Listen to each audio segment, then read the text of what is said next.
Hello everybody, welcome, thank you for coming. So this is the last in a series of talks that we've programmed over the last 3 days to try and provide a bit of inspiration to art students who are just at the beginning of their careers, but hopefully also to all of us. Thinking about, what we do with our professional lives, and particularly in the creative industries, because there are so many options and so many paths that we can take. And I am really privileged and excited to be sitting here with Jeremy Deller, who I expect needs no introduction to any of you, but in my homework for this afternoon's talk, Jeremy, I have found you described as a social cartographer, a psychogeographer. Psycho. A catalyst, conjurer-in-chief, Okay. But most often as Turner Prize-winning artist. But I think it's certainly true, for me at least, that your practice and the participatory projects that you're best known for, from the Battle of Orgreave through to last year's We're Here Because We're Here, have both this astonishing public life and a real personal impact on everyone who encounters them.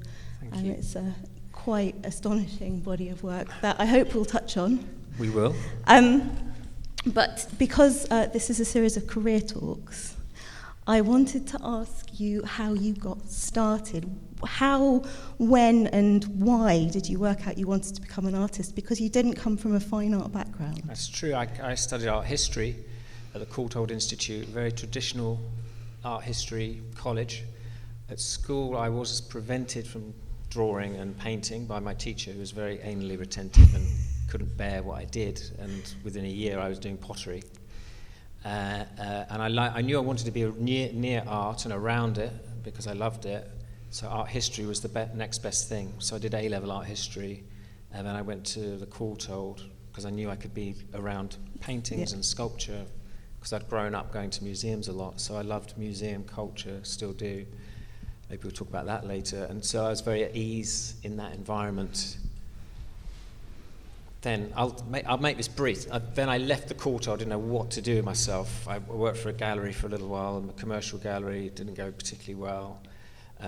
But as a student, lucky enough, I'd met Andy Warhol, and I'd always wanted to be something like an artist. I couldn't work out what it was. I was meeting him and then going to New York and seeing the factory. This is right at the end of his life, basically, towards the end of his life. That was incredibly inspiring, basically, and I knew I wanted to do something in the realm of what he was doing. I being an artist, but doing whatever that meant. Could mean anything, and he made it mean anything. So I just stuck it out for years, not knowing what to do, much to my parents' distress, and then gradually I became the artist that I am now, or the person I am now, in a sense. So it was a long trip. It took about 7 years from leaving university to being able to say honestly that I'm an artist, or maybe 8 years. Was that a tough journey, the point, what was the moment where you felt like you could say, I am an artist? It was never much hardship because of the background I come from, but I think it was tougher for the people around me, like my parents. But I always knew that I'd be okay, but I wasn't quite sure how and what I was doing. The moment that really worked for me was a piece of work. My slides, for some reason, are on 2 separate slideshows, but should I just start with an exhibition I did? Can I just do that and then go on to this? Yeah. This is a show I did. My parents went on holiday in 1993, and I took over the house, basically, and did an exhibition in the house of my work as it was at that point. This is my bedroom, where I did a series of paintings about the life of Keith Moon, a drummer from The Who.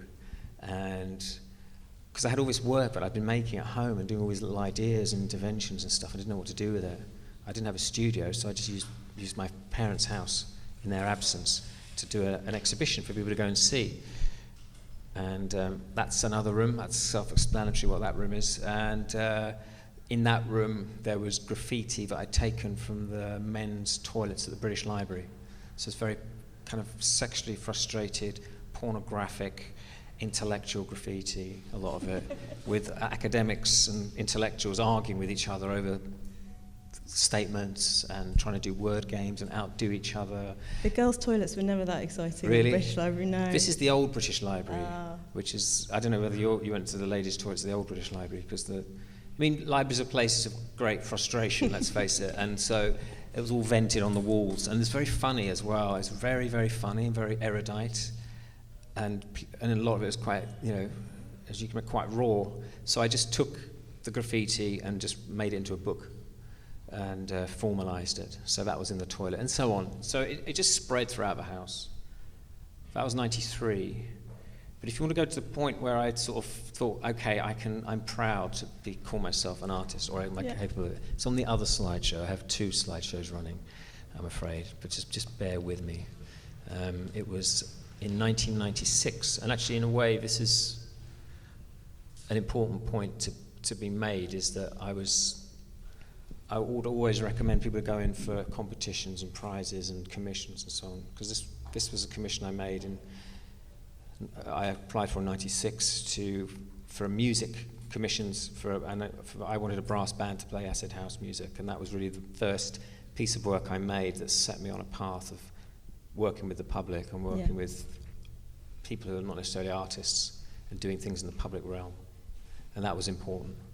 And this is the diagram that came into my mind when I had the idea to do this thing, and it sort of gives a justification for this, what might appear to be quite a strange, absurd project. And you'll know about that. And this is the project in action. This is the band playing at a music festival. So in a way, what it was about, it was an idea, but also it was very enjoyable doing it, working with groups of people rather than working, making silk screens or whatever. It was great to work with the public, as I will call it, or them. Doing something, and that really set me off. So that's really interesting, the fact that for you it was working with the public that made you feel that you could say you were an artist. Yes. Well, it was high profile, and like I said, I won this commission, which I was amazed at, but it was successful, and people liked it, and it worked as an idea, but also it worked in reality, in the world, and that was really important. Yeah. Rather than a bunch of art critics saying they liked it, it was people it was just joining in. Exactly, and also at the end of this, I could still be happy talking to these guys. I didn't feel like they'd been exploited or abused by me to do something really stupid, because in a way, like I said, there's an absurdity to it, and it could have gone wrong. Anything can go wrong, but it didn't, luckily. And have there been other moments since where you have, that you can look back on now and say, okay, that was a moment of development for me. That was a moment that had meaning in terms of my career and how it's moved on. Well, yes, inevitably. I mean, the one that sticks out, I think you mentioned it, was the Battle of Albury, which I think is on after this. So that was a commission. So the 2 probably most important works in my career, as I see it, have come from commissions, in the sense that you just send in an idea, and you have no idea if anyone's going to be interested in it, but you just send it in and see what happens. And that's what I did with this as well. Both times I wasn't really known. This was with Art Angel in 2000, or before even. I sent in an idea, they had an open call, and they get hundreds of people. But I sent an idea, which was basically 2 sentences saying I'd like to reenact a battle that happened during the miners' strike with people from reenactment societies, but also former miners. So this was a battle that confrontation happened in the miners' strike in 1984 between striking miners and the police, and I wanted to reenact it in the same place it had happened, working with, like I said, former miners, but also people who are part of reenactment societies. And they said yes. And like a lot of these ideas you have, you can't believe someone's actually agreed to it. They're kind of calling they're kind of calling your bluff, basically. And I just felt that they were doing that with me. They were calling my bluff, but I thought, well, I have to do this. And they wanted to do it, and it took some years to make happen, but it did, as you can see there. And I think that took me from being quite well known to being a sort of public figure almost, and also internationally. Yeah. So I was very lucky to have that opportunity. But again, I would always recommend to go in for these things, but also when you're explaining yourself and your idea, just keep it really brief and really short, because people who are judging these are looking at maybe 1,000 ideas, 500 minimum, because I've done it since. And if you can condense your idea into a sentence, 2 or 3 sentences, then you've actually got a better chance. And also, it's probably going to be a better thing, because it's simple. People can understand it. Yes, and that means everyone can understand it, not just... It's not pages of post-structuralist critical theory. No, absolutely not. There's none of that. It's just like, all right, this is what I want to do, and this is why I want to do it. And I think that's, plain speaking is very helpful. So, yes, because the atmosphere in those judging things is quite febrile, I think is the word. People get quite annoyed with judges when they're looking at stuff and people are using certain words or phrases. Things just get dismissed very quickly if you think you're being. And the ones I've been in, if people think you're being pretentious or you're bigging yourself up to say, my work is like Matthew Barney's because I do this, like right out. You're not going to. Sorry, it's not going to work. So just simplicity is I would recommend. I would echo that as to someone that looks at lots of funding applications. Yeah. Short and sweet and honest. Yes. Sincere, I think. Yeah. So this was like a big moment, and this is probably why I won the Turner Prize as well, because the residue of that, the legacy of that was such that people would remember that. So this, again, is the reenactment. And it was a public event. It was very important. It was for the public, and it was a public performance. It was a piece of performance art, but maybe not in the way that we might understand performance art in a very traditional sense. But yes, this was a major thing for me, and that was at the Moat. And after that, I mean, this is kind of must be frustrating to talk about for people who aren't in a position where I am, in a sense, because that was the moment where I didn't have to approach people; people approached me, so things just turned over. But it was really because of that idea. And strangely, a lot of people in London were very down on this idea before it happened. They just couldn't believe it. People would want to do this up in Yorkshire. They just didn't understand why it would be a good thing to do. And in a way, what I wasn't trying to do was heal the wounds in the communities and so on. I was actually trying to make people more angry, if anything, and keep the anger going, keep the conversation going, as it were, as they say now. And that was very important. That's really interesting to me, the idea of keeping the conversation going, because looking at your work, it strikes me, so for all of us in our work, relationships are important. They're the glue, like fundamentally that's the thing that everyone has to work on. But for you, collaboration is so kind of key to achieving what you achieve. How do you do it? How do you persuade people to, like the Pied Piper, how do you persuade them to follow you? And I think this is a good example, actually, because you're basically what I was trying to convince former miners to go back to the original point of a terrible defeat for them. Possibly the worst day of their life in terms of what it did in terms of the strike. The miners were totally defeated and publicly defeated as well. It was all filmed. So in terms of morale, it was an appalling day for them. But like with when you're applying for grants and with your ideas for commissions, I was just very honest and straight up with them. I said, look, I want to do this thing. I'm going to tell it the story from your perspective. I think it's a piece of British history that has been buried, and we need to look at it again, and this is the best way to do it in public. And that was true. I think as soon as you start hiding things from people who you're working with and they find out later what your motives really were, or something else is happening they weren't sure about, then that's the problem. So if anything, I was more upfront with them than I was with the people who were commissioning me and paying for it. I told them exactly why I wanted to do it. And that was fine. And also, as an audience and as a participators, they instinctively got the idea. They understood the ridiculousness of it, but also how serious it was and what it meant for them. And so they understood it, they got it. Reenactors were a different group, really. They were very scared of the miners, and we made a film about it, and you can see in the film that the reenactors were sort of terrified of the miners because they thought the miners were actually going to properly beat them up and attack them, but that was never going to be the case. I'll show you another picture from it. That one.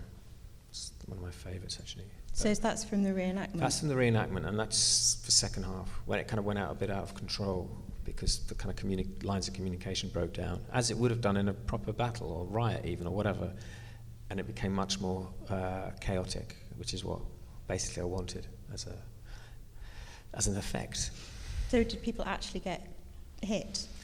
No one got hit in anger or hurt. Someone hurt their knee because they fell over, but there was no real violence. I mean, what's interesting was that the former miners and their families understood that you can go right up to the edge of violence and be very close to it in a way that you'd never see in a reenactment, because most historical reenactments are from battles from hundreds of years ago, out of any living memory, and so then no one has any emotion within it. And if you did have emotion in it, that would be quite strange. Whereas this emotion was still there and still raw. People were still angry in 2001, still angry now. And so for them, they brought an emotion to a reenactment that most reenactors never experience. So it made them emotional as well. So there's stress on both sides and anger on both sides and so on. And it gave it a realism that most reenactors never experience and were quite shocked by it, but sobered by it as well. And Mike Figgis directed it? Mike Figgis directed it, that's correct, the filmmaker. And so you've worked with Mike Figgis, you worked with Rufus Norris for We're Here Because We're Here. That's correct. How do those kind of collaborations come about? How do you work with other kind of similar creatives? That's a very interesting question. So Rufus Norris is the director of National Theatre. Yeah. And I try and have a close working relationship as possible with anyone I'm working with. And especially if it's someone on that level, because these are like big guys in terms of their reputation and their experience, and you just try and get on with them and convince them that your way is probably the way to do things, and either they respect that or they don't. Rufus absolutely understood it from the National Theatre, and we had a very good working relationship. With Mike Figgis it was slightly different because he was brought in a bit later into the equation, and I sort of more or less knew exactly what I wanted. So he was basically just filming what I'd set up. So it's different. But you want to get on with everyone, basically. Yeah. If only for that period of time. You just want to everyone to feel good and feel that you're getting the best out of people. But also you're getting your own way. It's important to get more or less what you want. Because I don't know about you as artists, but when I have an idea, it's more or less fully formed in my mind, and I know exactly what it will look like and how I want it to look. Like this, for example, and other things. I kind of know what it will be, and it's just trying to make it as close to the idea in my mind I have as possible. So things do change, and you have to be open to change, because sometimes change and accident is actually the best thing. And also other people making work better for you, that's also very important. If people chip in and have ideas, be open to that. But I think you just have a very clear idea of what you want. Because people are looking to you for the idea as the person who's going to lead them to that thing, that end point. So you can't be too indecisive, otherwise you lose your troops. So you say that this was the moment that people came to you, rather than you having to hustle, or explain yourself. Or explain yourself. So how did that change your day-to-day, or did it not actually change your day-to-day? What is a day like for you as an artist? What happens? Well, an ideal day for me would be to meet someone about a new project, to be at home, not to checking emails for a couple of hours, then to sort of cycle off somewhere to meet someone, or someone comes to meet me, something exciting happening. I mean, it does happen. I'm lucky. Exciting things can happen and unexpected things can happen, and opportunities arise that you would never expect. So it's just to keep things ticking over. There's always like long-term projects on the go, if you're lucky. So I have things that I'm working on, but I just try, if someone writes to me, I try and meet them. And that can be, that can be a student even, or I'll reply to some questions. So I'm always trying to be engaged with whoever's out there, and if someone wants to meet or answer a few questions for an essay or something, I try and do that. Just because you will meet those people later. And you dread it when someone says, I wrote to you 3 years ago, and I just think, oh God, did I reply to that person? And usually I do, or I try to. I'm just trying to keep myself open, in a sense, to opportunities and, and availability, I suppose, is one way of putting it. Because I have to, I rely upon the public in a way, or I rely upon opportunity and enthusiasm of other people. Serendipity. That's one way of putting it. Yes, exactly. So you just try and be present. Is that always easy? It's kind of I quite like it. I mean, I like doing things like this. I don't mind doing things like this. In a sense, it's a distraction from what I should be doing. I should be at home, doing something, applying myself to something. But actually, it's quite good for me to get out and sort of talk to people and show things. And just showing that film, I like watching that film. I mean, that was a film I made for the Venice Biennale, for the pavilion I had. But I like showing it. I like watching it. So it's just good to get out the flat. I don't have a studio. This is kind of important. I had a studio just before the Turner Prize because I felt I needed to have a studio because I was going to be a proper artist in the Turner Prize. But actually it was a waste of money. It was tiny and cost me far too much. So I don't have a studio. I work on a kitchen table really at the moment. I have a room, but I don't go in it that much. But it has some books in and stuff. But I don't have an assistant. It's a very low-key sort of way of working in a way, considering. So when I do a big project, I just work with the organisation, with the National Theatre, or with Art Angel, whatever. You create a team and you work with them, and then it disbands afterwards. It's like making a film or something. That's how it feels. It's that kind of production. And presumably that kind of low-keyness allows you to be an observer and yes. kind of navigate through public space in exactly. a way that... There's no entourage. I mean, when you see some artists, they have groups. The galleries turn up when you go for a meeting with them. The galleries will turn up as well as just to keep track of what's being said and stuff. So there's a question. Can we take the question at the end? Oh, I thought it was the end. No, not quite. 10 minutes. Give us 10 minutes.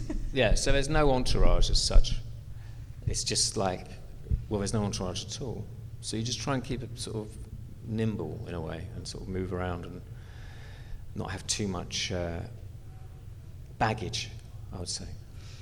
And what do you find challenging? Because you make it not easy, that's not the right word, but you sound like a swimmer. You're just swimming through. So what's the challenge? What's difficult? Well, saying no to things is difficult sometimes, and choosing the correct thing. What's been difficult? Is that because you say yes to everything to begin with? I try. Then suddenly if you reply to everything and you feel like you shouldn't say no, it's like actors who think if you say no to something, then your career will end. So it's like bad luck to say no. So there's that. Money, because I don't sell work. Last year I sold one thing, so I don't sell much work. So you have to work out how you can make money doing things. And to keep afloat that way. There's a lot of stuff you do for free, often things that give you the most satisfaction of things that you don't get any money for, basically, or you lose money doing. But you feel you want to do it, you're desperate to do it. So that's important. So yes, just trying to make sure you're not being taken advantage of is too extreme a term, though, but you're just keeping track of things to do with money and so on. As it will be with any artist, I suppose. But because I have very low overheads, in a sense, I don't have assistants or a studio to keep. I can be a bit more mobile. Great. I know you've got two slideshows. I've got too much to show. I mean, so, is there anything you specifically want to see that I can scroll to, I can find? Well, I think I'm interested in works that have a particular kind of meaning for you. I'll show you this. Yeah, let's definitely talk about that. Those were. I was asked about a month before the election if I had an idea for a poster, and I had no idea what to do, or 5 weeks before. And then, of course, this phrase, strong and stable, just kept patronising us. But hammering us, and I just thought, oh, fuck this, I'm just going to do this, and this most stupid artwork I could imagine, really, by putting those words after it. And so that was something that is quite recent, but that's reacting very quickly to something rather than working 2 years on something or 3 years. Yeah. That's just like on the spur, which is lovely to do things like that. So is that quite unusual for you? No, it isn't actually, but it was something that obviously resonated with the public because it seemed to be very popular and just absolutely, obviously a lot of people were thinking what I was thinking, which is nice when that happens. It doesn't happen all the time. And so these went up all over Britain and so on, and it was nice to have some role in the election, even not in a sort of traditional party political way. But the Electoral Commission wrote to me 2 weeks before the election saying, you've broken the law because you haven't put your name or who published those posters on it. That's actually against the law to do that because no one knows where this is coming from, and you have to say who you are and what and all that kind of stuff. Really? Yeah. Wow. Did they take it any further? We kind of, there was got some legal advice to say this is an artwork by an artist, blah, blah, and nothing else came of it. But that was interesting, getting a long letter from the Electoral Commission. It's made an impact in a different way. Yeah, so that was good. So I like working, this is how I used to work that's how I started off working. It was making photocopies and silk screens and putting them up in the street, and this was in like 92 onwards.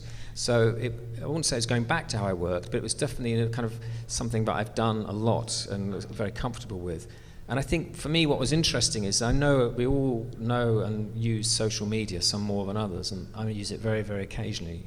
But there's not, you could have put that on an Instagram page as a phrase and whatever, and when you see that in the street, it has a totally different effect. So this sort of analog style of making art, I think, actually still has a great place when you see this very graphic, plain phrase in a colourful, moving environment. It actually really has an effect and has an impact, much more than if it had just been something on a phone. Of course, it was distributed by phones afterwards. And that's something I'm very aware of, that sort of distribution of work through social media, even though I don't really partake of social media in the sense I don't really add to it. But a lot of the things I do, I am aware of it, and it is important. It's clearly important. Yeah. So like the thing I did last year. Well, that was going to be my kind of follow-up question. Bear with me as I go down. We're here because we're here. Yes. Was disseminated kind of entirely through social media because absolutely no one, apart from a small group of people, knew it was going to happen before it happened. I should explain what this is. Some people may or may not know about this. This was, in a way, this was a project to commemorate the 100th, it's quite a mouthful, the 100th anniversary of the first day of the Somme.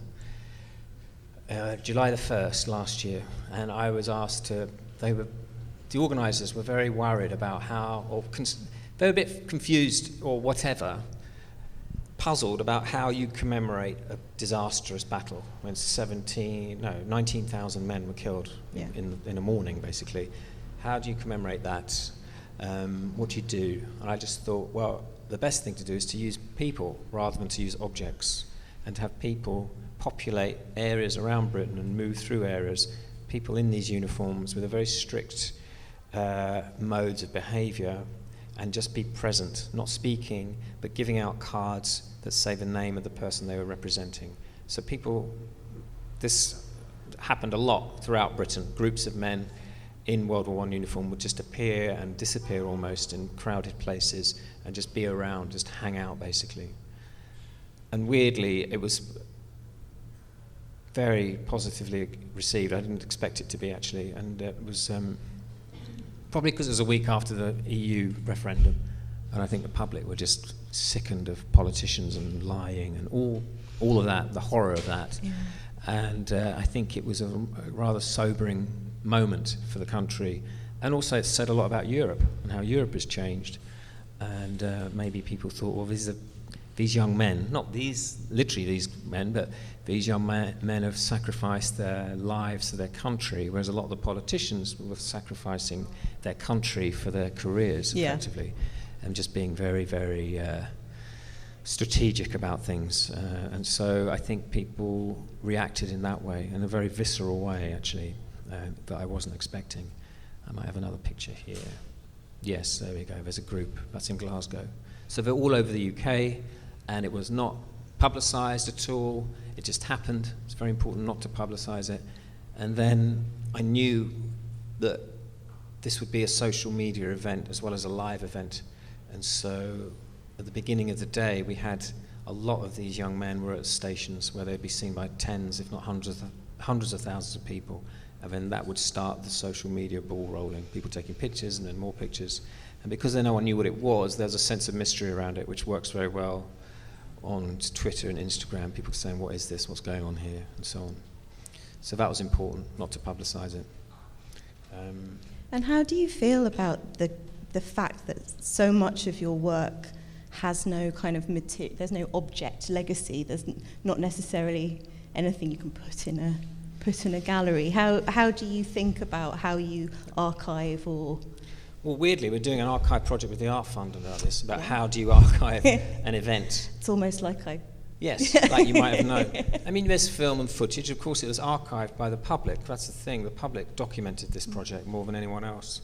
And I like the idea of that. So it's a kind of vernacular documentation.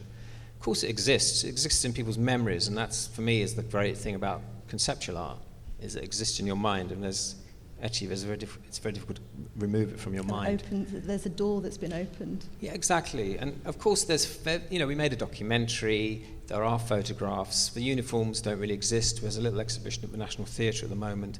But I quite like the idea of doing something really big. It costs a lot of money, and then it just disappears.